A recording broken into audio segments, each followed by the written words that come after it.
What is going on YouTube? So we made the trade. I was able to trade the wake boat for two John boats, and now we will have a bass catfish boat, and we will have a flat bottom that I will throw a mud motor on. So let's rewind. 2023, we decided that let's rewind even more. Back in 2022, buddy of mine, I forget why. I think he sold some equipment for me or something, and he owed me money. And I said, "Hey man, instead of paying me, just give me that boat in the backyard." Now I've had boats my entire life. We've had jet skis, all that stuff. But I kind of phased out of it when I moved here. And I was doing a lot of bank fishing, a lot of trail walking, stuff like that. So he basically was like, "All right, I'll give you that boat." Now this thing was freaking wrecked, man. Like the trailer was beat. It had no leaf springs in it. Like one was busted and the boat was sitting sideways and all of that. I ended up rebuilding the entire thing basically. And I'm pretty sure, we never found out what the name of it was. I'm pretty sure it was a Boston Whaler, but it was a 14-foot flat bottom. Now, that is tiny. But again, I had never had intentions of getting back out on the water so quick. So I redid it, and it was fun. And I was like, okay, this is what I love to do, is create. I've flipped dirt bikes, side-by-sides, quads, all of that. So it was right up my alley. Now, I ended up trading that for a jet ski. Jet ski never ran. We were trying, and I think it needed a starter, and you have to pull the motor or whatever to get the starter. So we just basically, I went and I traded the jet ski and $5K cash for the wake boat that we just got rid of. So when I first got this boat, it was an absolute disaster. The guy I bought it from decided that he was just going to mistreat the boat. It had carpet in it, they all do. The half of the gauges didn't work. The switches were all busted. He started it in his garage and didn't hook it up to water. It was just a disaster. The choke was bad. So it took me an entire year of just troubleshooting and figuring it out with my buddy who's a mechanic. And I mean, in that first year, I think we put $5,000 into the boat just to get it running between, putting fuel in, draining fuel, changing oil, fluids. The drive shaft wasn't even connected. The engine needed to be fixed and all that. So then we get it out on the water when we think it's fixed and we have no power. We're riding it, like we get it in, it's finally working. And now keep in mind, I had pulled this thing out of the water multiple times by hand, and I'll tell you, it was not fun. So I basically said, "Hey man, let's just do what we need to do to fix this." So we got it running, and we're in the water, and we're doing our first water test, and we just hit it. And we didn't hit it. We geared up, and then we hit it.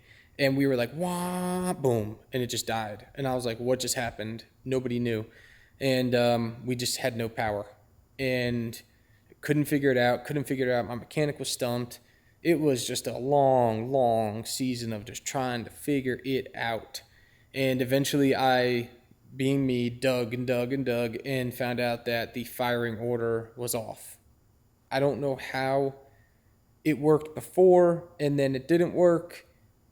I don't know, right? So we went another couple $1,000s of just time and materials, and wasted time of just like, we replaced the distributor cap, we replaced the spark plug wires, the spark plugs, we redid the whole firing order, we put an ECM in, we changed out the alternator, we did everything at that point, and we finally got it running.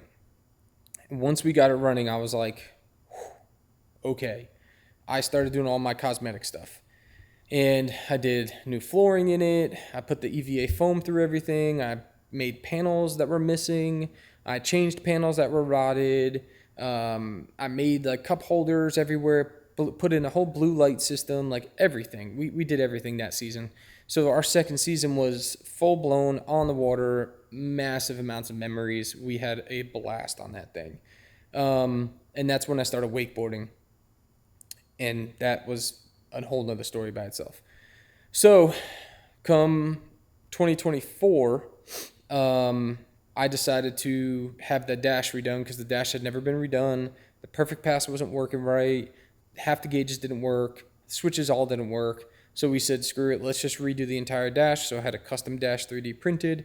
We put all new switches in, all new gauges, a whole new speedometer. We disabled the perfect pass. Like, we did a bunch more. And then we go to take it out this year, and I left it at my buddy's house because he was letting me park it there. And Big Mike, Iron Mike, this is nothing against you. I'm just telling the story. He said, hey, can I use the boat if you park it here? I said, of course. That's the deal, you know. And they took it out one night. His buddies came down, and they went out. And I made the mistake of, when I repacked the drive shaft bushing, I didn't screw the panel back down because I was still going to do other things, and I didn't expect to go on the boat right then. And when he asked me, I didn't even think about what else had to be done, and I just said, yeah, man, go for it. And I basically had a free-floating motor cover on the boat at the time because it was not locked down. And they were driving it, and he texted me a video and says, is this normal? And it was smoke pouring out of the boat. And I was like, no, that's not normal. So they stopped it instantly. They didn't damage anything, and he got towed back in. At that point, I had to go down. I had to assess the damage. And basically what happened is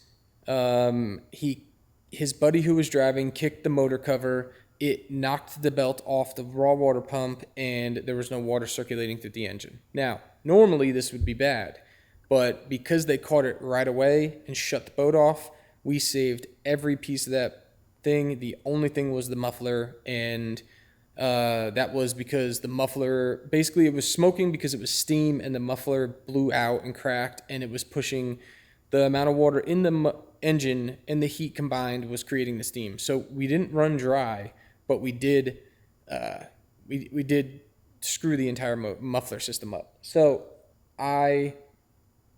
May of this year, I had to go down there, and I had to fix the whole thing again. I put straight pipes in, and I basically, by taking the straight pipes off, I had to take the headers off, and so I replaced all the gaskets and put new bolts in it, a lot of stuff. Moral of the story is this. The memories were great, and it was amazing having it, but it was more amazing seeing it go, because we're on to bigger and better things, and we're going to do different things. Which brings us to today. We have not one, we have 2 John boats. So this is what we're dealing with now. And keep in mind, you know me, I'm going to completely redo these things. Fix the, there we go. Completely redo them. So here's what we were working with here.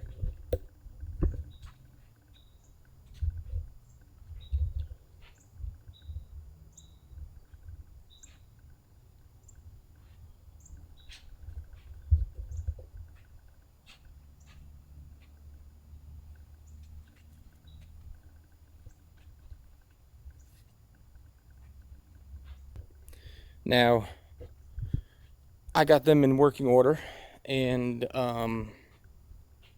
I had an idea because this guy came to me and he said, hey man, I'll trade you 2 John boats for your boat. I said, okay, cool. You know, I wasn't going to let it go for nothing, right? I wasn't going to just give it away. So when he said that, I was like, yeah, dude, let's do it, because that way I can utilize everything, and I know enough about them to be able to fix everything, right? So I went and I swapped those out. Now, the flat bottom is a 1648 flat bottom. It has a 50 Tohatsu motor, 4-stroke, and it is brand new. 2024, I think, is when they got it. So it's sparkling new. There's a little bit of scratches, but I'm not worried about that. The 1872 is older, but here's the deal. The 1872 is the boat I've wanted. I wanted a 72 straight where it's 72 at the bottom, 72 at the top, whatever, it doesn't matter. I've got a 72 at the top, 56 at the bottom. It's good enough. I've already started disassembling everything. I've got to swap the motors because I'm going to put the new motor on this 18 footer. We're going to paint the 18 footer, redo it all so that it is the boat for bass fishing, catfishing, all of that. And then we're going to take the flat bottom and throw a mud motor on it. And that's going to be our get anywhere boat, our bow fishing boat. I don't really take anybody but me and another guy out bow fishing, so I don't need a big, massive boat to do that on. So for me, it's good enough, and it's good for what we need. So the plan is mud motor on the flat bottom, brand new motor on the 18. 18 is all weld, or it's a C-arc, but it's all welded. It's not riveted, so we have no issues at the bottom leaking and nothing. I've already ripped it all apart, so that's why it looks like this. It's not like, it wasn't like this. I could have taken them out right away, and they both ran. But that's the kind of things we do around here. I will be doing a whole build series on the actual build of what we're going to do. I will show every step of the way, how we're going to do it, what we're going to do, what it's going to look like after, what our plans are for it, and then we're going to take it out and go slay some fish. I think for the 18 footer, we're going to do a whole gator step system because I just been wanting to do it, and I think it's going to look awesome on that boat. The 14 footer, I'm not going to do much. Basically, on the 14 footer, we're going to keep it rough and gritty. I'm going to try and find a pro drive or a mud motor, basically, but not like a tiller or like a surface drive. I want to put there's a brand name, I can't think of it. Whatever it is, a mud motor, and I'm going to find one that has a steering wheel. It's going to be a little bit pricey, but it is what it is. We'll be using it. I'm going to park that one for now because I'm not too concerned about that one. That one can go, next season we can work on that one.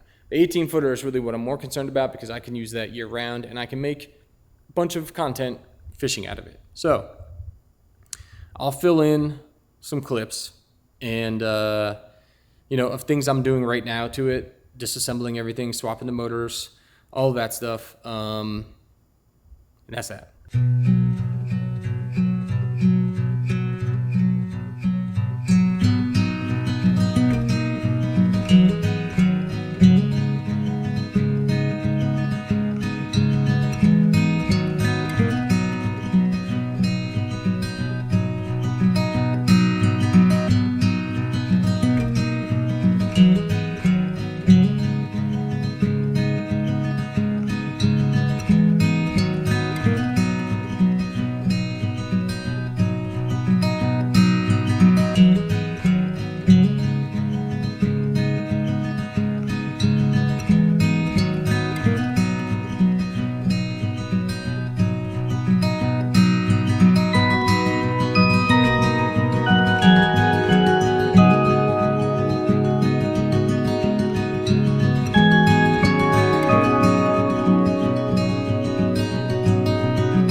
There it is. We're building out these boats. Hopefully I can work with some partners, get some things on these boats, make them look awesome, and show you guys how easy it is to really, really get what you want out of what you got.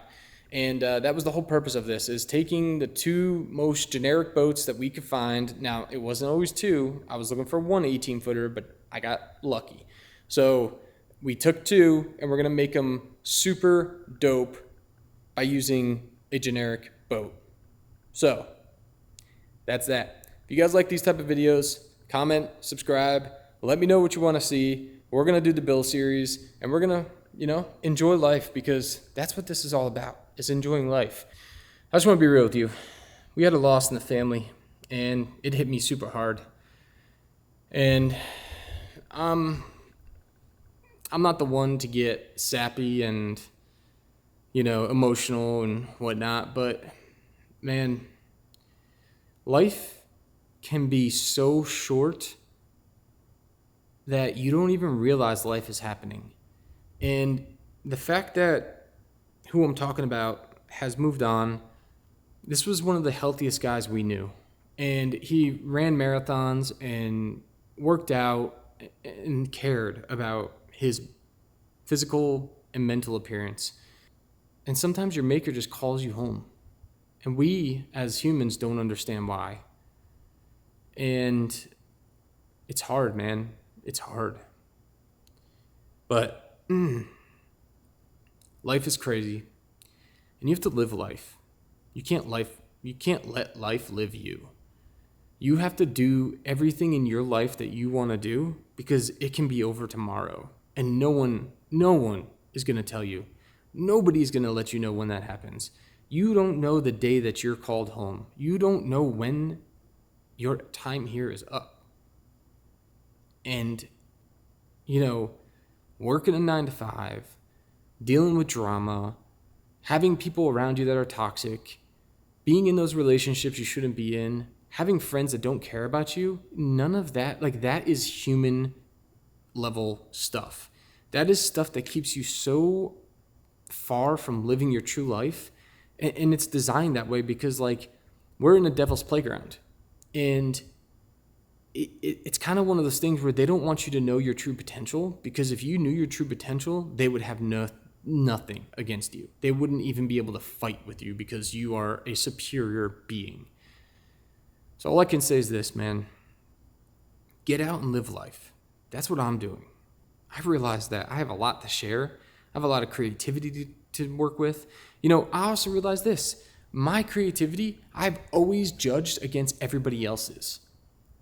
I've always made a video and been like, oh, it doesn't look like his, or it doesn't look like theirs, or it doesn't look like that.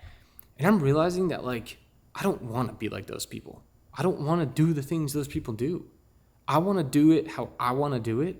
And if it is my style, then I'm creating my style. And that's it, man. That's it. So,